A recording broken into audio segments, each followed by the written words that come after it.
అపవాదికి మీరు ఎప్పుడు చోడిస్తారో చెప్పనా, వాడి మాట విన్నప్పుడు ఆటోమేటిక్ గా మీరు చోడిచ్చేస్తారు. చాలా మంది మనసు దగ్గరకు వచ్చాడు మాట్లాడుతూ ఉంటాడు, ఎందుకు అసలు నీకు ఈ జీవితం అవసరం అంటావా, చచ్చిపోతే పోలా, అసలు నీకు ఈ జీవితం అవసరమా, ఇంటికాడ సరి లేదు, పిల్లలు సరి లేరు, నీకు అక్కడ సరి లేదు, ఇక్కడ సరి లేదు, చచ్చిపోతే పోలా, ఇట్లాంటివన్నీ మాట్లాడుతుంటున్నాడు.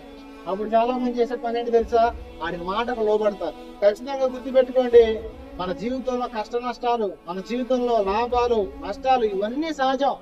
కానీ ఖచ్చితంగా ఇంకో విషయం చెప్పనా, దేవుడు మన జీవితంలో ప్రతి సమస్యకు పరిష్కారాన్ని ఖచ్చితంగా చూపిస్తాడు. కానీ అపవాది ఏం చేస్తాడంటే, మన హృదయం దగ్గరకు వచ్చి వాడు ఇలాంటి పనికి మాని మాటలన్నీ చెప్తాడు. అలా చెప్పినప్పుడు మనం ఏం చేయాలంటే, వాడి మాటకు లోబడకూడదు. ఏం చేయకూడదు, చాలా మంది చెరువుకి అవును కదా, ఇక నా బతికింతే కదా, ఇక నేను ఎంతే కదా, ఇక నేను చస్తే బాగుంటుంది కదా అని సూసైడ్ ప్రయత్నాలు చేస్తూ ఉంటారు. ఖచ్చితంగా గుర్తుపెట్టుకోండి, అపవాదికి మనం చోటు ఇచ్చే వారిగా ఉండకూడదని దేవుని వాక్యం కోరుకున్నాం.